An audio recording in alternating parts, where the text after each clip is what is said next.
آپ یہ نبی اکرم صلی اللہ علیہ وسلم کا ارشاد گرامی ہر خطبے میں سنتے ہیں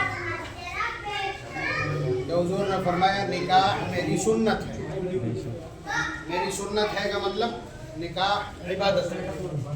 جب نبی نے کہہ دیا کہ یہ میرا طریقہ ہے میری سنت ہے تو انجام کس کے طریقے سے دیا جائے گا؟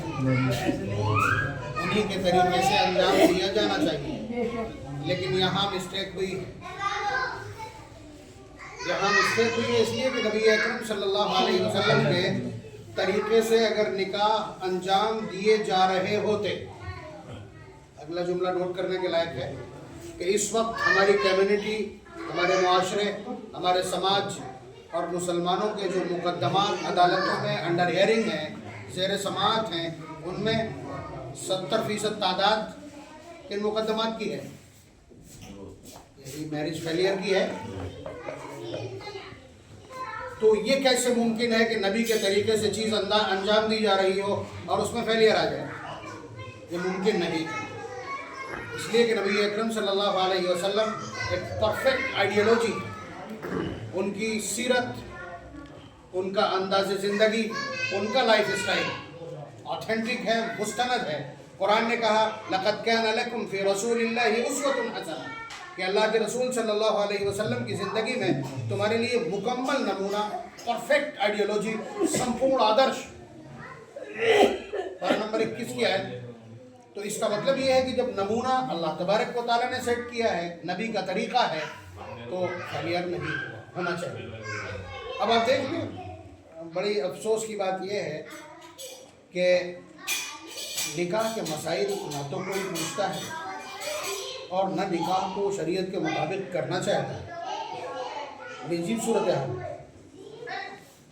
بلکہ اور زیادہ کامن بات کریں اگر، تو آپ بتائیے کہ کسی بچے نے ساری تیاریاں ہوتی ہیں، کئی طرح کے جوتے چاہیے اور کوٹ پینٹ اور کیا کیا چاہیے، کپڑا کس کمپنی کا استعمال کیا جائے گا، اس کے لیے 20 راؤنڈ مشورے ہوتے ہیں ساتھیوں سے. لیکن اندازہ لگائیے کہ شادی کے بعد ہی اصل زندگی شروع ہوتی ہے. اس سے پہلے تو بچے بادشاہ ہوتے ہیں. باپ نے صبح خرچ دے دیا، شام تک اڑا کے رکھ دیا، انہوں نے موٹر سائیکل تھما دی، 4 ویلر دے دی. آپ اندازہ لگائیے اس سے پہلے تو بادشاہت ہے. زندگی اصل شروع ہوتی ہے شادی کے بعد، اور اس اصل زندگی کی شروعات کے لیے ایک حرف تیاری نہیں، ایک لفظ تیاری نہیں. اور اگر تیاری ہے بھی تو وہ تیاری نہیں بلکہ مقدمہ لڑنے کی تیاری. آپ بتائیے. السلام علیکم. وعلیکم السلام ورحمۃ اللہ. تشریف لائیے. آپ اندازہ لگائیے کہ لڑکے کو اس کے ساتھی کیا سکھاتے ہیں. دیکھ، سر پہ مت چڑھا لینا، سختی رکھنا. بات سمجھ رہے؟ ادھر لڑکی کی سہیلیاں لڑکی کو سکھلاتی ہیں کہ دیکھ بس شوہر کے اوپر کسی طرح قابو اور کنٹرول حاصل کرنا.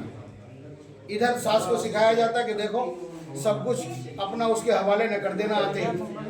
آپ بتلائیے یہی چلتا ہے نا؟ یہ نفرت ہے یا نہیں؟ یہ توڑنے کی کوشش ہے نا؟ یہ تیاری کے نام پر یہ دشمنی اور اناد سکھلایا جا رہا ہے. جبکہ قرآن کریم کہتا ہے وَمِنْ آيَاتِهِ أَنْ خَلَقَ لَكُم مِّنْ أَنفُسِكُمْ أَزْوَاجًا لِتَسْكُنُوا إِلَيْهَا وَجَعَلَ بَيْنَكُم مَّوَدَّةً وَرَحْمَةً کہ ہم نے تم میں سے تمہارے جوڑے بنائے ہیں. یہ ہمارا کرشمہ قدرت ہے. اللہ تعالیٰ فرما رہے ہیں سورہ روم پارہ نمبر 21 کی آیت، یہ ہمارا کرشمہ قدرت ہے اور اس رشتے کو ہم نے مودت اور رحمت بنایا. یہ الفاظ محبت کے لیے غیر درجے کے عربی الفاظ ہیں. اور یہاں صورتحال اس کے الٹ ہو گئی، اس کے الٹ ہو گئی. تو اس کا مطلب یہ ہے کہیں نہ کہیں بغیر تیاری کے سب کچھ چل رہا ہے. ابھی بات ہو رہی تھی مہر پہ، تو میرے لیے بہرحال افسوسناک تھا اس لیے کہ میں شاکر صاحب کو جانتا ہوں اور تو یہ بھی معلوم تھا باقی پوری فیملی بہت پڑھے لکھے لوگوں کی ہے. یہ بہت موٹی بات ہوتی مہر کے سلسلے میں. مہر کا معیار کیا ہے، مہر کی ویلیو کیا ہے، مہر کا پس منظر کیا ہے. آپ لوگوں کو کاٹ ہوگی، میں آپ کو وقت نہیں لینا چاہتا اس لیے کہ دین کی بات سننا بڑا آر محسوس ہوتا ہے لوگوں کو. لیکن اس سلسلے میں جانکاری حاصل کی جائے اور مہر اتنا نیچے نہیں لایا جاتا ہے کہ آپ لو لائن ہو جائیں. بہرحال کچھ نقد ہو جائے، جو زیور آیا وہ لکھوا دیا جائے. مہر یہ میں چند الفاظ میں اس کو آپ کی خدمت میں ذکر کیے دے رہا ہوں. مرد